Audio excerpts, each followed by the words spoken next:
From Cornwall to Birmingham and Johnston and Bexhill, here's Ruben Spar on the radio. Hello to Ryan Kershaw. How are you today? Oh, bad. How are you doing? You alright? Thank you for letting me interview you today. So, can you tell me, how long have you been a singer-songwriter for? Well, I would say the answer would be since I was 14, 15 years old, but it was always sort of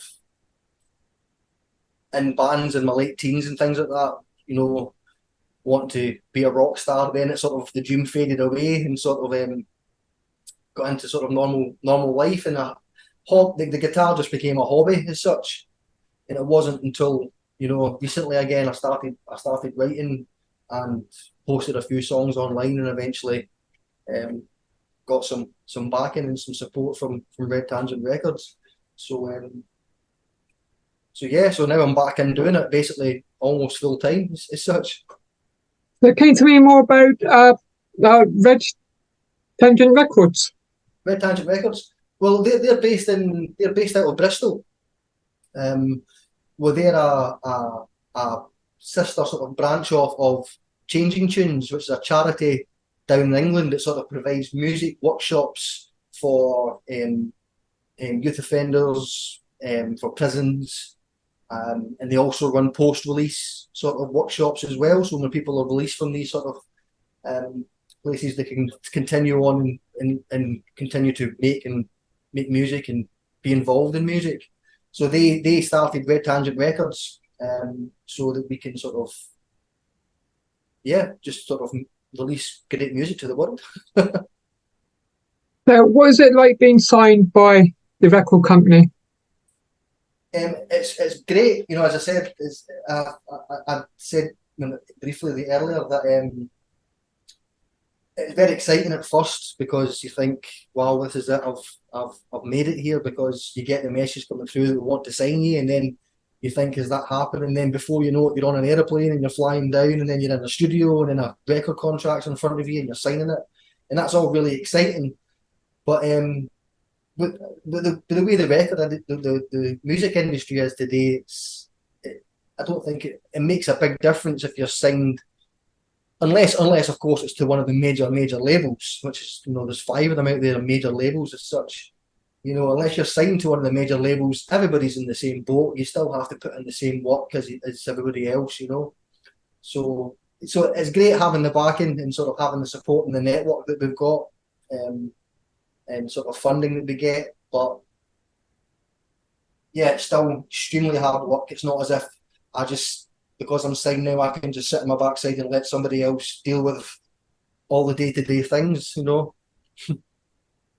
can you tell me more about the first single that you released, called "The Doors of Perception"? Yeah, well, that was the main sort of my album. My debut album is very sort of chilled. It's all acoustic guitar, cellos, violins, ukulele pipes and things like that. There's a lot going on in the album, and that was the only sort of rocky indie song that I had at the time, and quite an aggressive song, and it's quite a mysterious song. It's based off of I was a huge Doors. I'm a huge fan of the Doors, and famously Jim Morrison got his name from poetry and the such, and the doors of perception will be cleansed, things will be seen as they truly are, or something along those lines. There was a poem that Jim Morrison was fond of, and that's why they called themselves the Doors. So I just came out one day and wrote a song, and it was The Doors of Perception. Then what about puzzles? Puzzles. Puzzles is in fact one of my oldest songs. I used to be in a duet. Me and one of my best friends, Brian, were in a duet years ago, and we would write songs together, and that was a song that we wrote together. Puzzles. There's been some slight amendments to it over the last 20 years. That's when it was written, and it's just a song that's always stuck in my mind. And when I got the opportunity go into a studio professionally and have the violins and the strings and trumpets and what else we could get. I just took that opportunity and thought, you know what, I'm going to try and record this song. I think it's still got life, and it certainly has. It's a really nice song. So what was it like going to the studio when you first went there? Well, I've had experience with going to studios before, but the producer that we have is, shout out to sort of AZ Sounds in Bristol. It's run by a guy called Aaron Shaw, and he is incredible. He's the most hardest working man in showbiz. He is the most talented producer that I've ever seen or worked with. You know, he really knows his stuff, and he just gets the vibe of what I was trying to achieve and how I wanted it to sound, and he seems to just do that time after time.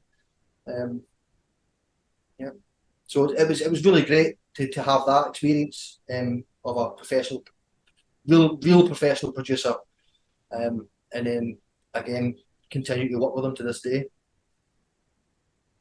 So can you tell me about My Dear? My Dear, that's probably one of my favourites. It was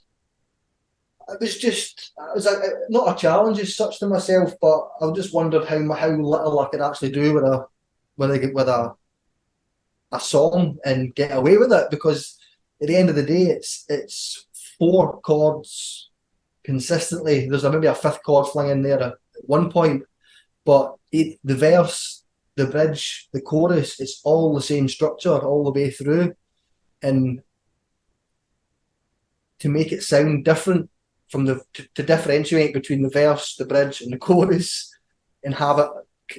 I thought it was really well done. You know, it's one of my favourites. It's a waltz as such, and when we recorded it, we gave it a vibe like it was actually live in a pub, and we actually recorded a music video for My Dear. You know, we went to a pub, and we had loads of family and friends down, and we had a proper camera crew and producer and director, etc., all there to make this music video.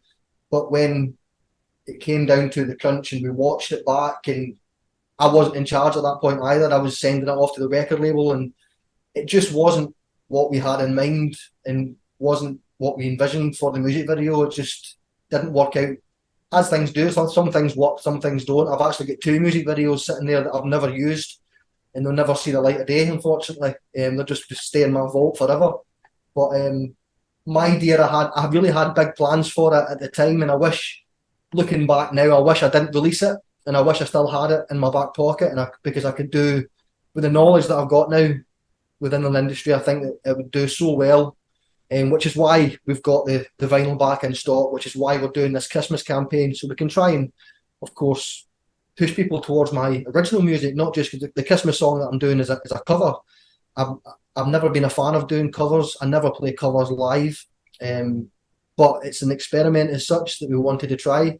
It seems, again, as I said, the industry is changing so much that this is what you have to do to sort of get a little bit of recognition, is to sort of play covers and songs that people like, you know, and then hopefully from there they will then get to know your original music.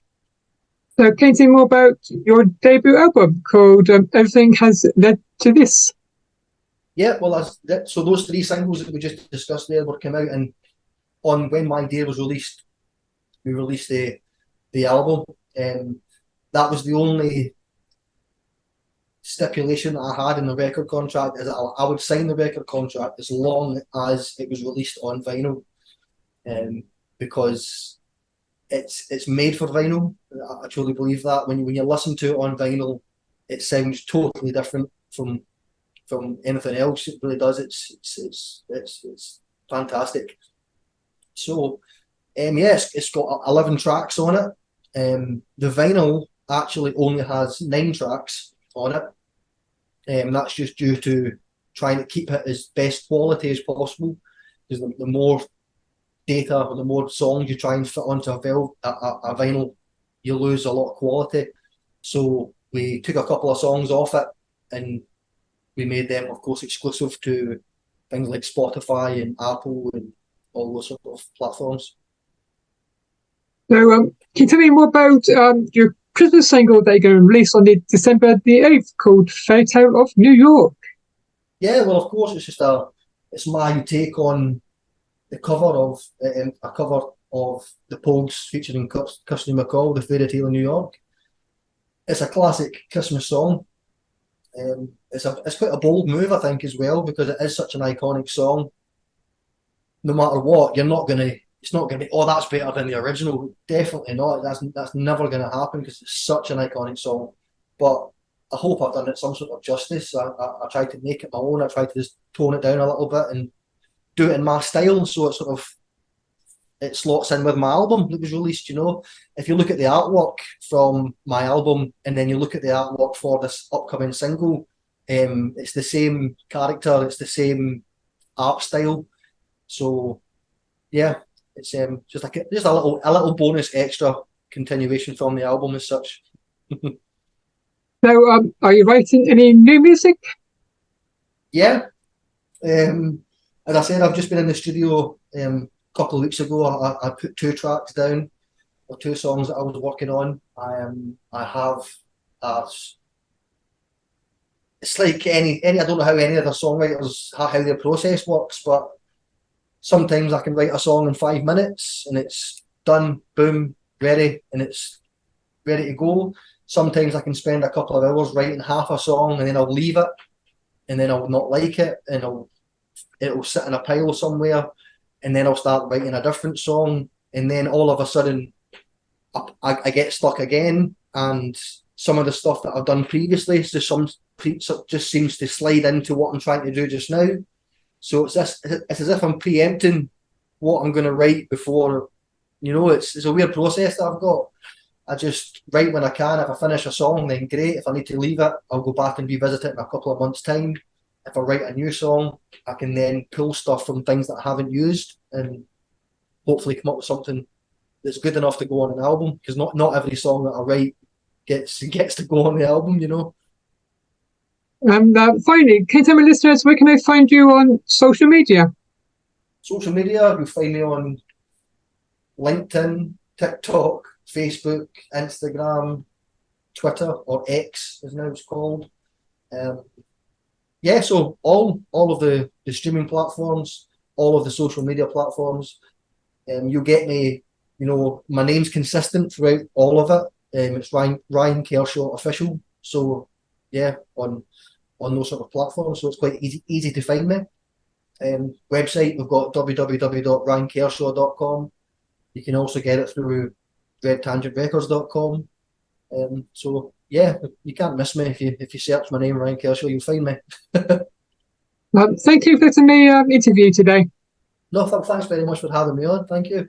And I wish you all the success with your new single and in your career. Thank you very much. Enjoy the rest of your evening. You too. Thank you. Goodbye. Bye. Bye.